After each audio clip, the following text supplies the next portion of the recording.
Hello, friends, and welcome to Theme Party the Podcast. I'm your party host, Merete Mohs. In case this is your first time listening to a TPTP episode, here is what we're doing. Every season, I pick a theme, and our team comes up with their own ideas for an audio drama that somehow fits that theme, even if it only fits if you squint at it from far away.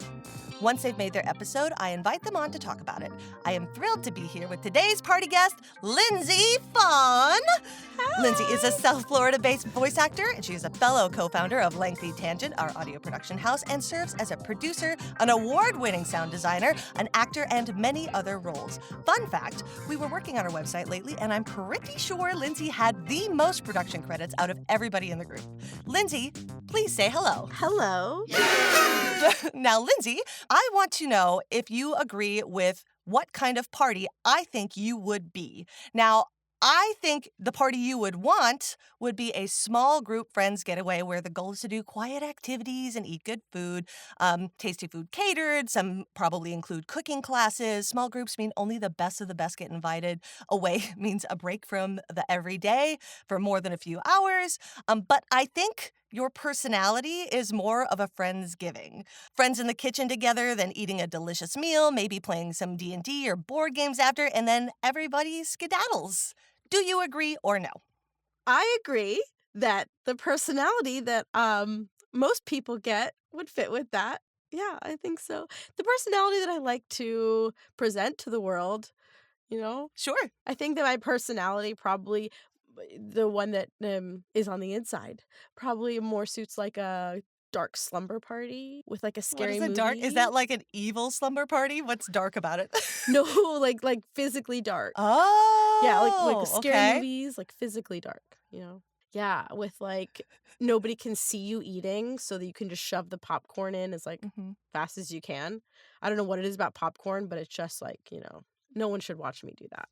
It's also 90% air. So is there any other way to eat it other than shoveling it into your mouth like big Right. handfuls? Yeah. But then we paid somebody afterwards in my personality party. Sure. We paid somebody afterwards to come and vacuum away the evidence. Yeah. Very nice. Yeah. I like that. Yeah. Cool. The theme for this season is family traditions. Did your story fit the theme, yes or no? Yes. I think that it definitely did. Great. Were we allowed to not? Nope. That's the joke of that question is that every time I ask it, everybody's going to say yes. Fingers crossed. Okay, well, yes, it did. Great. Hopefully you've listened to it already, the listeners. But the whole point of my episode is that there is a family tradition. And I was sort of playing off the concept of like when an octopus mates and has children, it dies, right? So you can't really have family traditions in the traditional sense, but still incorporating that into the idea of there is something that's passed down to these octopuses in their family lineages, and there has to I found a way to bridge the gap so that there could still be something passed down and still use that biological fact. Absolutely. I love it. Now, your episode title, for people who don't already know, is The Reach. Would you care to read us your tagline and your logline? Sure. My episode's tagline is when trash rains down, revenge rises up. I like it. And your logline? In an underwater civilization, a rebellious young octopus races to finish a mech suit to honor her late mother and protect her kind from the surface world. Excellent. And that's exactly what the story was. That's exactly what the story was. Lindsay's roles in making this episode included writer, director, casting, sound design, and engineering, production coordination, producer, and voice actor. Let's listen to a sample of your work. I am one of the chosen. Each of us works alone, in parallel, building machines we can use to bring about the end of the humans and save octopus kind. Last thing I need is... Aha! Perfect! Thank you, Plop. Let's do this.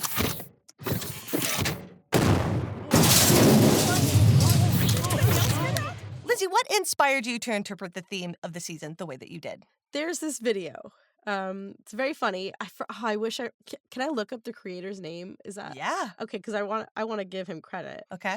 So it's Keys, ITSKEYES. He made a song about stop littering because the octopuses, he says octopi, will start using the trash to build mech suits to attack humans. And I thought the idea of that was so funny. I got such a kick out of it. We'll be lucky if it's just the octopuses, to be honest, because like who knows what else Yeah. is down there. So Yeah, right? yeah. I mean, I understand where he's coming from because they're very smart Mhm. and they're very dexterous. Mhm. They can utilize things very easily. But you know what? There's a lot of smart sea creatures. That's true. Yeah.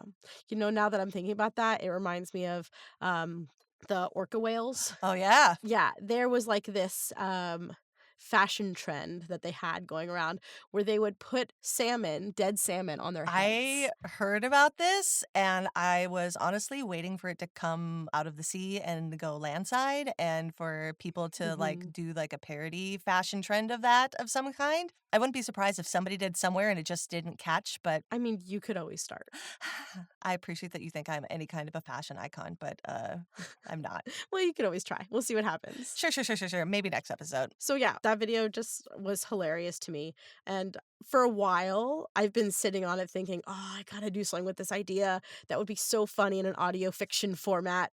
And so I was like, I'm gonna make it fit. I'm gonna make it fit. Well, on that note, what was your biggest challenge slash obstacle with making your episode? Oh, the sound design. Definitely the sound design. Yeah. So I fell into sound design because of Peculiar Radio and like the Tangent and things like that. You know, I edit my own audio. All voice actors know how to edit audio, but when it comes to actually doing sound effects and sound design and things like that, that was new to me. And so I had to learn it on the job. I had bigger ideas in my head than I think I was one capable of doing and had the resources to do. So I in my head it was very SpongeBob. It was very like when SpongeBob walks and he goes "Brr, brr, brr, brr, brr," with his feet, it like makes like a farting sound with his feet. And like when they open a door, there's bubbles and just like SpongeBob rules in general. Mhm. And I would have loved to be able to implement some of those sound effects. And I did some research. I watched SpongeBob, like what's new. Yeah, And that's research. yeah, I mean, I watch it anyways. And there's so many sound effects that don't fit the action unless you're seeing it happen. Mm, And so without that visual, I couldn't put in random farting sounds. I couldn't put in like a whoop because nobody would have the visual of reference of what that would be referring to. So I had to go SpongeBob light. yeah. I think you could still have gotten away with the farting noises and just left the listeners wondering, like, why is everybody so gassy in this episode? And maybe it's the clam cakes. No, I could have. You're right. Yeah. I really could have. I could have. Mhm. It was a choice. And I chose not to. Mhm. All right. Next, I want to ask you, what is your opinion on surprise parties? And has someone ever thrown one for you, or have you ever thrown one for someone else? Yes. So I have gotten a surprise party, but it wasn't a surprise. It was supposed to be a surprise. I'm very nosy. And I push and I push and I push and I dig. My husband likes to say that like he can't surprise me because I'll say, "Oh, I want you to surprise me. I don't want to know what you got me." But then I will find back channels and find like ways of figuring out what it was. Even though I really wanted to be surprised, I'll figure it out. I don't know why I do this to myself. So my it was my baby shower for my first was supposed to be a surprise and it wasn't. I knew it was coming a long time. And have I thrown one? I attempted to. Yes. I am pretty good at surprises myself, like for other people. Well, that's because you know how you yourself look to spoil the surprises, so you know what to avoid Yeah. to keep Mhm. other people from falling to the same fate. Exactly. Except I did not know that this was coming. So so I planned a surprise birthday Mhm. Mhm. trip, as you know. Mhm. You were invited. And it was supposed to be, hey, we're here. Look, surprise, we're in New York. It's your birthday. And I'm not mad about it anymore. One of the people who was going to meet up with us in New York was like, are you excited about Lindsay and whoever coming to the person we were surprising? And he was like, what? And so I think it just didn't cross his mind because he wasn't in the planning stages of the surprise. Yeah. He was just invited Yeah. to come to the party, and he lived there, so, you know, it wasn't a whole big to-do. So I think it just didn't occur to him. And so I was sad. Maybe it wasn't explicitly labeled as a surprise to Yeah. keep from this other friend. Yeah, which is why I don't hold it against him. I'm No. not mad about it. No. It was just a little disappointing, Yeah. but it was in the end, it was great. Also a hilarious story at this point, too. It is a hilarious story. That's why I keep it in my back pocket. Yeah. And it was a great time. We had a lot of fun there. Um, we attempted to make matzo ball soup, but we could not make it the right way What do you mean? because we didn't have. I thought it was No, good. that was not peak matzo ball soup. Oh, That was mushing together ingredients, the wrong ingredients, in a bachelor's kitchen with what we had. I thought it was delicious. So Well, we're gonna do it again one day. okay, one day soon. My biggest regret is not bringing the matzo meal with me. How could you have known? He promised me. He promised me. He's like, "Oh, it's a Jewish area. They'll have matzo meal at every grocery store." How many grocery stores did we go to? I don't even remember. At least one big one. No, we went to like 5 grocery stores. Did we really? Yes, we did. That is completely gone from my memory of this whole thing. Mm-hmm. We went to like 5 grocery stores and they all had matzo ball mix. Matzo ball mix is not matzo meal. Okay, we're getting sidetracked, but I have to. We're going I'm on sorry. a lengthy tangent. Matzo ball mix creates a very fluffy, very like fall apart matzo ball. It doesn't have a mouthfeel. It doesn't have any like resistance when you cut into it. Absolute abomination. But matzo meal doesn't have any baking soda in it or anything that would make it fluffy.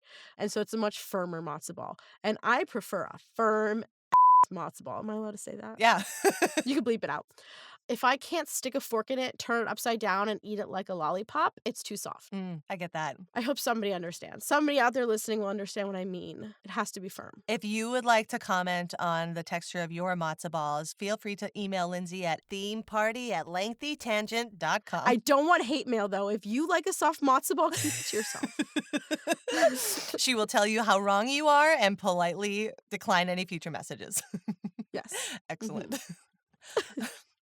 Lindsay, what was the last party you hosted or attended, and what was its theme, if any? I think the last party was the one in Orlando. We had a big group trip of all of our voice acting people. I think that was the last party I went to. I'm honored to be a part of so many of these parties that you're talking about today. Yeah. Yeah, I mean, I don't have a life. What do you want from me? What was your favorite part of that party then? My favorite part of that party was seeing everybody coming dressed up and adhering to the theme that I explicitly made them do.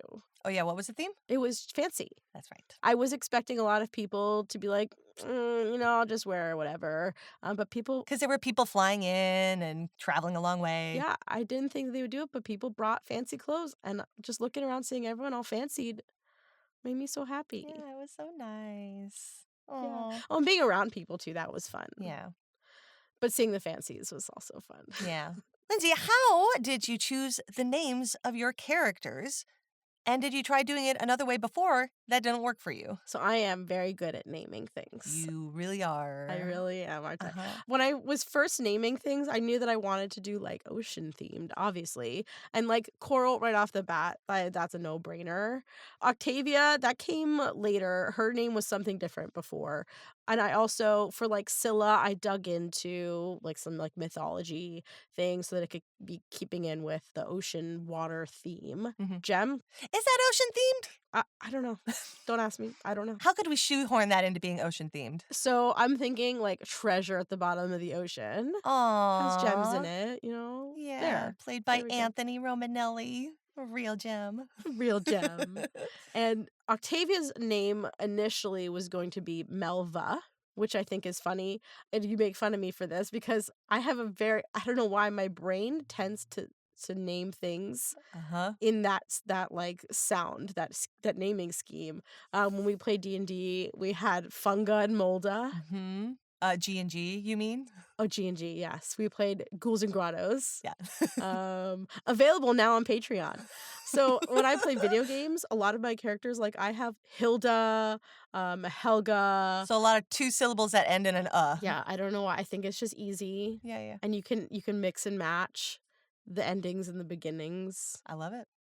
In your experience, what has been the biggest hint that it's time to leave or end a party? When the communal food comes out. I mean, so I'm not a big party person in general, especially if it's like a party of like acquaintances. If I'm really, really not super friendly with everybody, like I leave as soon as I can. As soon as there's an opportunity, I'm out. But something that I hate. Can I interrupt and ask if you're an Irish goodbyer, or do you make the effort to say goodbye to everybody? Oh, Or so as a kid, I had to always be reminded, make sure you say goodbye to everybody. Make sure you say goodbye to everybody, because if I had the choice, I would just leave. And it's not that I hate people in general. Like, it's not that I hate the people that are there. I just am so socially awkward most of the time, and I'm so conscious of it that saying goodbye to people brings a lot of anxiety. There's just a lot of uncertainty that makes me just want to bypass it all and just leave. So yeah, no, I would love to just leave a place. But what I hate more than that is like communal food or like a potluck. If it's a potluck or something like that. I don't know what you've done in your kitchen. I don't know how you cook. I don't know if you're tasting the food as you're eating it and then putting the spoon back in. I don't know if your cat walked across your countertop while you're cooking. So if you're bringing potluck, if there's food that everybody's breathing on, I'm good. would you rather starve if you have to hang out at that party than partake in that food, or will you? I won't partake. I will not partake. Okay. It's severe. So right when it comes out, the communal food. So like even if it's fresh, like right out of the fridge, Yeah, or especially, I mean, okay, if it's like if they had it catered Mhm. and like a reputable company, and I don't mean catered like your Aunt Susie catered it. I mean like a restaurant catered it. And they bring it You in. don't know my Aunt Susie. Do you have an Aunt Susie? I don't, but Okay. if I did, you don't know her. Well, if a restaurant brought it in and I watched the restaurant bring it in and I watched them unwrap the foil in front of my eyes and I see the behaviors of the people who were in line before me, I'll probably have some.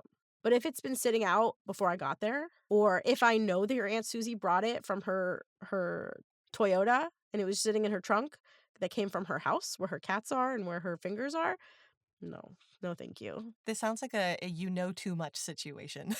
Yeah, yeah, I've seen too much. I've seen too much. Yep. I don't need food poisoning. I am terrified of food poisoning. You know what's crazy? I have zero qualms about a potluck. I am wary of like your potato salads, your other like sauce based things sitting out that should stay hot or should stay cold that are not either in a crock pot or on ice or something like that. That gives me the heebie jeebies, especially if it's not early on in the day or early on in the event, rather. Yeah, if I'm just not sure how it's been treated that day. I'm otherwise pretty well set to just take a little bit of everything and try everything. I will claim that I don't recall a time that I've ever had food poisoning. Really? Yeah. You know, I don't think I have either. So I'm not like scarred from it. I'm just terrified of it happening. It sounds terrible. Like, I know people who've had it. As far as I know, I've never had it. So, It's absolutely terrifying. But there's like another element too. Like, I don't know what ingredients you used either. And I'm very picky. I have a phobia of ketchup, mustard, and mayonnaise. Okay. And they're very easy to hide in things. yep. Every Passover or every time my mom makes a brisket, I'm like, "Did you put ketchup in it this year?" And she always swears she didn't put ketchup in it, and I have to like really, really like look to see if I can see any blobs because she'll try it. I don't think she has in a long time. I think she's given up on it. But you could hide it in anything. And I also don't want to like harass you. I don't want to go up to you and be like, list every ingredient that you put in this thing. I'm not going to do that to you. I'll just not Yep. eat it. I'm not super familiar with cooking brisket. Is ketchup a common brisket ingredient? I mean, yes. There's a whole like spectrum of common brisket ingredients. Ketchup is one of them. Some people do grape jelly. Some people do Coke. Like if you'll put it in a pot roast, people will put it in a brisket. It's basically the same thing. I'm sure you've seen pot roast that's like Coca-Cola in pot roast. Yeah, I've done that before. I mean, I'll love just an onion soup mix, stick it in the oven for like 4 hours, and I'm happy with that. Common ingredients. Well, watch out, I guess.